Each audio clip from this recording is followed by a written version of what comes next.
Health is wealth. जी हाँ, जिंदगी का ऐसा फलसफा जिसको जिसने भी समझ लिया उसने सही मायने में जिंदगी को जी लिया। आप हेल्दी रहें, फिट रहें, इसी तमन्ना के साथ हम हर रोज आपके लिए लेकर आते हैं आपका फेवरेट हेल्थ शो संजीवनी। हर रोज की तरह आज भी हमारे साथ मौजूद है आपकी सेहत की गुत्थी सुलझाने के लिए विश्व प्रसिद्ध आयुर्वेदाचार्य प्रताप चौहान जी। आपका बहुत बहुत स्वागत है। नमस्कार।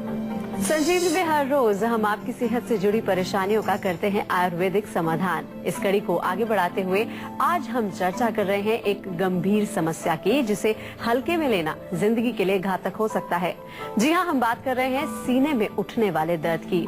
सीने में उठने वाला दर्द कहीं किसी गंभीर समस्या की तरफ इशारा तो नहीं करता? इन तमाम सवालों का जवाब देने के लिए हमारे साथ मौजूद हैं डॉक्टर चौहान, जो आज आपको बताएंगे जब सीने में दर्द हो तो क्या करें। साथ ही साथ संजीवनी टिप्स में जानिए आयुर्वेदिक कटिबस्ती इलाज के बेमिसाल फायदे। लेकिन सबसे पहले आइए जान लेते हैं कि आखिर क्यों होता है सीने में दर्द। डॉक्टर साहब से सबसे पहला सवाल ये है कि क्या सीने में होने वाला दर्द हार्ट से रिलेटेड ही होता है? सीने के दर्द को कब हमें गंभीरता से लेना चाहिए? देखिए, सीने का दर्द डेफिनेटली होता है तो लोग बाग डर जाते हैं सभी, और सबको लगता है कि कहीं हार्ट अटैक तो नहीं हो रहा है। लेकिन ऐसा नहीं है कि सभी केसेस में वो हार्ट अटैक कई संकेत आपको दे रहा है। बहुत से कारण ऐसे होते हैं जिसकी वजह से सीने में दर्द हो सकता है। लेकिन इसका अर्थ ये नहीं है कि आप कभी आपके चेस्ट में पेन हो तो उसको हल्के में लें।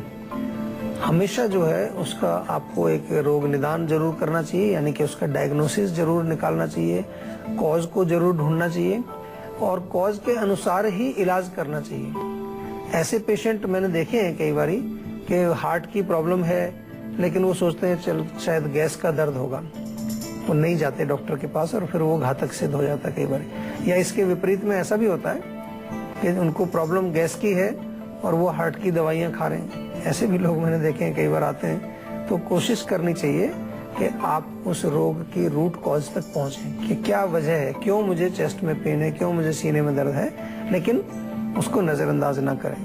कुछ लक्षण हम जिक्र करेंगे कि कौन से लक्षण होते हैं हार्ट के, अगर बीमारी हो आपको वो भी आप ध्यान से सुनिएगा ताकि आपको थोड़ा सा उससे आइडिया मिले। लेकिन जहां तक हम कहें कि चेस्ट में पेन है या सीने में दर्द है तो वो तो एक ही लक्षण है कि सीने में जो हमारी चेस्ट है पूरी, उसमें कहीं भी अगर वेदना होती है, पेन होता है, तो वो एक ऐसी एक चीज है कि जो थोड़ा सा हमें डरा भी देती है। लेकिन उसको डरने की जरूरत नहीं है। असली जरूरत जो है वो इस चीज की है कि हम उसका कारण पता करेंगे क्यों हो रही है। तो फिर आखिर सीने में दर्द उठने की कौन कौन सी वजह है, इसके बारे में हम आगे चर्चा करेंगे। लेकिन हमारे साथ एक कॉलर जुड़ गए हैं, मयंक है नोएडा से। जी, आप अपना सवाल कर सकते हैं मयंक। डॉक्टर साहब नमस्कार। नमस्कार जी। डॉक्टर साहब, मेरे मुंह में छाले बहुत ज्यादा हो गए हैं इधर 5-7 दिन से, बहुत ही ज्यादा मैं परेशान हूँ। अच्छा, पहले भी कभी होते हैं या पहली बार? नहीं, ये रेगुलर होते हैं। मतलब कभी मैं शहर से बाहर जाता हूँ, जैसे पानी चेंज हुआ या पानी की थोड़ी सी भी कहीं दिक्कत होती है या थोड़ा सा भी कोई, मैं दूसरे परिस्थिति में जाता हूँ या दूसरे सिचुएशन में जाता हूँ, तुरंत मेरे वो लीवर इन्फेक्शन होके वो पूरा पूरे मुंह में छाले निकल आते हैं। देखिए, आपने बिल्कुल सही शब्द का प्रयोग किया, लीवर इन्फेक्शन। यानी कि हम भी आयुर्वेद में इसको यकृत जो है पित्त संचय कहते हैं कि यकृत यानी कि लीवर में जब पित्त की वृद्धि हो जाती है।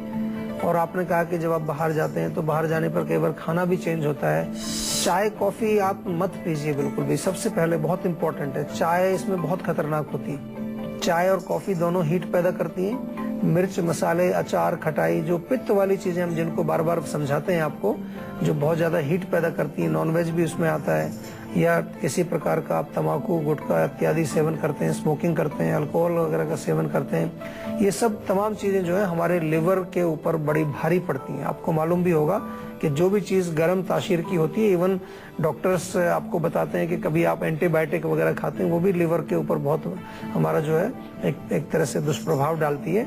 और अक्सर डॉक्टर आपको कुछ एसिडिटी की दवाई दिया करते हैं जब भी आप कोई ऐसी स्ट्रॉन्ग मेडिसिन लेते हैं। तो आप थोड़ा समझने का प्रयास करिए। गर्म चीजों को यदि आप कम करेंगे और कूलिंग चीजें ज्यादा होंगे, कूलिंग चीजें कभी अगर आपको नहीं भी मिलती हैं तो सबसे बढ़िया पानी है। पानी आप 3 लीटर रोज पीजिए। नारियल पानी अगर आप मिल जाए वो पी लीजिए। आप जो है साथ में अभी अगर छाले निकले हुए हैं आपको, तो चमेली के पत्ते अगर मिल जाए आपको, एक बेल होती है उसपे सफेद फूल आते हैं, उसको आप थोड़ा सा चबा करके उसका पेस्ट बना करके जहाँ जहाँ छाले वहाँ लगा लीजिए। या कत्था भी लगा लेते हैं, पान वाले के पास थोड़ा कत्था मिलता है, वो भी आप लगा सकते हैं, उससे भी रिलीफ मिलता है। और असली चीज है कि पेट साफ रहना चाहिए आपका।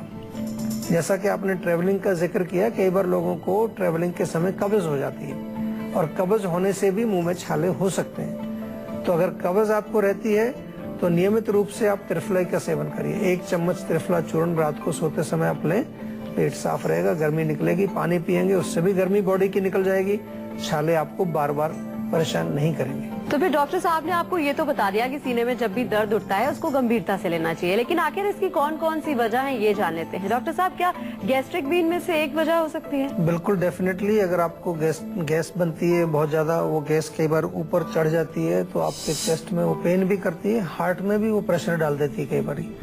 और कई बार तो पेशेंट्स ऐसे भी आते हैं कि वो ईसीजी कराते हैं तो उसमें भी थोड़े चेंजेस उनको मिल जाते हैं क्योंकि हार्ट के ऊपर प्रेशर पड़ रहा है। एसिडिटी दूसरा कारण है। अगर जलन होती है, आपको खट्टी डकारें आती हैं, उससे भी आपको जो है चेस्ट में जकड़ाहट होती है, पेन होता है। या जो हमारी भोजन की नली है उसमें कहीं थोड़ा बहुत अगर सूजन आ जाए उसकी वजह से भी दर्द होता है। आपके फेफड़ों में अगर बलगम फंसा हुआ है, चेस्ट में कंजेशन है, जिन लोगों को दमा रहता है, अस्थमा रहता है, उनको चेस्ट पेन होता है। सूखी खांसी अगर आपको होती है उसकी वजह से चेस्ट पेन हो सकता है। निमोनिया अगर हो उसकी वजह से आपको चेस्ट में पेन हो सकता है। और साथ में बहुत एक और कॉमन कारण है कि यदि बहुत ज्यादा एंग्जाइटी जिन लोगों को होती है, बहुत ज्यादा घबराहट रहती है, बहुत ज्यादा मानसिक तनाव जिनको रहता है, पैनिक अटैक्स यानी कि हमेशा डर लगा रहता है किसी चीज से, उन लोगों को भी छाती में जकड़न जरूर होती है। और हार्ट की वजह से तो होती है। जिन लोगों को हार्ट में जो है ब्लॉकेज हो या हार्ट में कोई बीमारी हो उसकी वजह से तो हमें चेस्ट पेन होता ही है। कई बार ये भी देखा गया कि जो हमारी मांसपेशियां हैं, ऊपर की जो मसल्स हैं, अगर उनमें किसी प्रकार की अकड़ाहट आ जाए, स्टिफनेस, लैक ऑफ एक्सरसाइज, या आप मालिश वगैरह नहीं करते रेगुलरली, तो उसके कारण भी आपको चेस्ट पेन हो सकता है। तो बहुत सारी पॉसिबिलिटीज हैं। अगर आपको सीने में दर्द होता है तो थोड़ा सा देखने की कोशिश करिए कि मस्कुलर पेन है या फेफड़े की वजह से है या गैस की वजह से है या भोजन की नली में कोई आपको प्रॉब्लम है या एसिडिटी है या हार्ट है। ये तमाम चीजें जब आप देख करके उसका कॉज ढूंढेंगे, उसके पश्चात उसकी चिकित्सा आप ठीक प्रकार से कर पाएंगे। एक कॉलर हमारे साथ जुड़ गए हैं नैनीताल से, इनका नाम है राजीव जी। आप अपना सवाल कर सकते हैं राजीव। नमस्कार सर। नमस्कार जी। सर 2 सालों से हमको सर्दी की शिकायत है, नाक से पानी छींके वगैरह आती है जी जी। एलोपैथिक दवाइयों का बहुत इलाज करा है, ठीक ही नहीं हो रहा है। तो आयुर्वेद में कोई है इसका इलाज सर? देखो, आयुर्वेद में जरूर है इलाज, क्यों नहीं होगा इलाज। आप अगर आयुर्वेद में जैसे हम समझाते हैं आपको, अगर अपने रोग का कारण समझेंगे कि वात, पित्त, कफ कौन सा दोष बढ़ा हुआ है, जैसे आपने कहा छींकें आती हैं, पानी बहता है नाक से, तो संकेत इससे मिलता है कि कफ बढ़ा हुआ है। अब कफ किस चीज से बढ़ता है? ठंडी चीजें खाने से बढ़ता है, कोल्ड ड्रिंक से बढ़ता है, आइसक्रीम से बढ़ता है, फ्रिज की कोई भी आप ठंडी चीज लें उससे आपको कफ बढ़ेगा, तली चीजों से कफ बढ़ता है, मिठाइयों से कफ बढ़ता है, दूध से बनी वाली चीजों से, विशेष तौर पर अगर आप दही का सेवन करते हैं उससे भी कफ बढ़ता है। तो ये चीजें आपको रोक देनी चाहिए। पहला काम हमेशा हम यही बताते हैं आपको कि कारण को रोकिए पहले, और दूसरा है कि जो कारण अंदर मौजूद है उसको वहां पर उसको खत्म करिए, उसको बैलेंस करिए, उसको शरीर से बाहर निकालिए। कोई जो भी तरीका अपनाए, शमन चिकित्सा करिए, शोधन चिकित्सा करिए। तो अगर शमन करना है तो सौंठ, काली मिर्च, पिपली, 3 चीज है बहुत बढ़िया, तीनों मिलती हैं घर में आपके। त्रिकटु इसको बोलते हैं आयुर्वेद में। इस चूर्ण को बना करके रखें बराबर बराबर मात्रा में, और इसमें से 1 चम्मच सुबह, 1 चम्मच शाम को शहद में मिला करके आप चाटिए। थोड़ा सा ये भी ध्यान रखिए कि जब आप रात को सोते हैं तो आपके कान और सिर अच्छी तरह से ढके हुए होने चाहिए। कभी कभार सिर में और कान में ठंड लगने से भी ये प्रॉब्लम आती है, तलवों में ठंड लगने से भी आती है। तो तलवों को, कान और सिर को हमेशा, अगर गर्मी का मौसम भी है और बहुत ज्यादा आप गर्मी में हैं तो थोड़ा कोशिश करिए कोई कॉटन का पतला सा कपड़ा सिर पर लपेट लें। बहुत सारे पेशेंट्स को मैंने ये हिदायत दी है तो उनको इसमें तुरंत रिलीफ मिलता है, क्योंकि कभी कभार सिर के माध्यम से हमको ठंड चढ़ रही होती है, कभी पैर के माध्यम से हमको ठंड चढ़ रही होती है। खासतौर से छोटे बच्चों में हमने विशेष रूप से देखा है कि उनमें ये ठंड का एक द्वार है, पैर और सिर। तो डॉक्टर साहब, अगर सीने में दर्द जो है वो अगर हार्ट से संबंध रखता है तो क्या इसकी वजह हो सकती है? इसके लक्षण क्या हो सकते हैं? कभी कभी क्या होता है, सीने में चुभन हो रही होती है, एक साथ दर्द होता रहता है, तो लक्षण कैसे पता चलेंगे कि हार्ट से? देखिए, अगर हार्ट की वजह से दर्द है तो फिर आपको थोड़ा सा मैं बताता हूँ कि एक तो आपको दर्द बिल्कुल चेस्ट के मध्यम हिस्से से शुरू होता है और बहुत शार्प पेन होता है। कई बार लगता है कि अंदर से कोई चाकू से मार रहा है जैसे, और वो पेन फिर धीरे धीरे आपका बढ़ता है, ऊपर लेफ्ट की तरफ आएगा, कंधे में आएगा, बाईं तरफ बाजू में आएगा, जबड़ा आपका जो है यहाँ तक, जबड़े तक वो दर्द चला जाता है। फिर आपको थोड़ा सा सांस लेने में कष्ट होता है, कमजोरी बहुत फील होने लगती है, कभी कभार बिल्कुल डिजीनेस, चक्कर जैसे आ रहा है, इस तरह का होता है। और साथ में जो है हार्ट की जो आपकी गति है, हृदय की गति, पैल्पिटेशन जिसको कहते हैं, वो बढ़ जाती है। तो इस प्रकार के लक्षण अगर आपको हो रहे हैं तो फिर वो संकेत है कि शायद हार्ट का उसमें इन्वॉल्वमेंट है।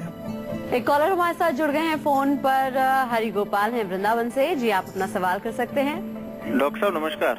नमस्कार जी। डॉक्टर साहब आजकल ना डेंगू का बड़ा प्रकोप चल रहा है। जी जी जी। मैं जानना चाहता हूँ, आयुर्वेद में ऐसी कोई दवा है जिसको देने से पहले से ही प्रिवेंशन हो सके? देखिए, जो बड़ा अच्छा प्रश्न है और हमने इस पर जिक्र भी किया है, कई बार पहले एपिसोड्स भी किए हैं। तो मैं आपको यही कहना चाहूंगा कि तुलसी हमारे यहाँ बहुत अच्छी चीज है। तुलसी में बहुत सारे गुण हैं, एंटीवायरल, एंटीबैक्टीरियल, और ये कई प्रकार के इन्फेक्शंस को रोकथाम भी करती है। तो तुलसी का सेवन करना चाहिए रेगुलरली।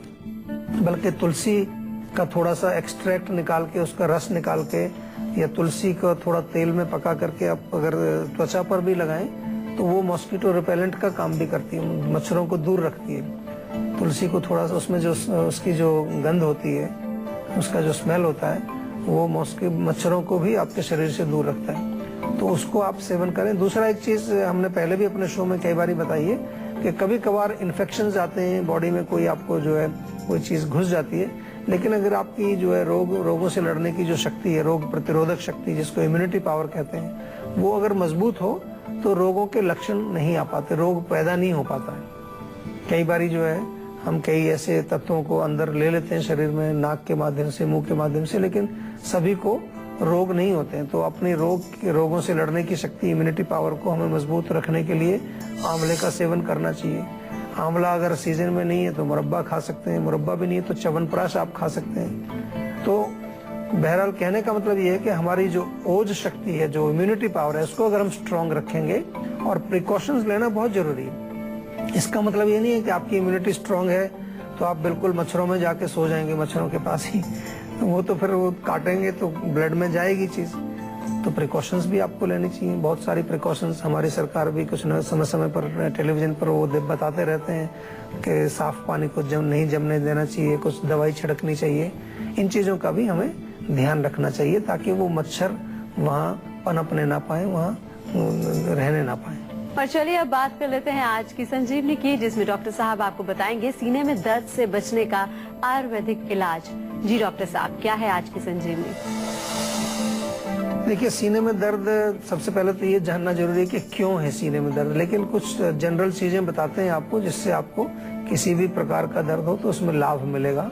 हार्ट का भी होगा तो भी उसमें कुछ आपको आराम मिलेगा। हार्ट का है तो आप अर्जुन की छाल वैसे भी पी सकते हैं रेगुलरली। अर्जुन की छाल हृदय के दर्द में या हृदय की वजह से जो दर्द होता है उसमें आराम दिलाती है। लेकिन अगर आपको हृदय की वजह से नहीं है दर्द तो भी अर्जुन की छाल आप पिएंगे तो उससे आपको कोई नुकसान नहीं होगा।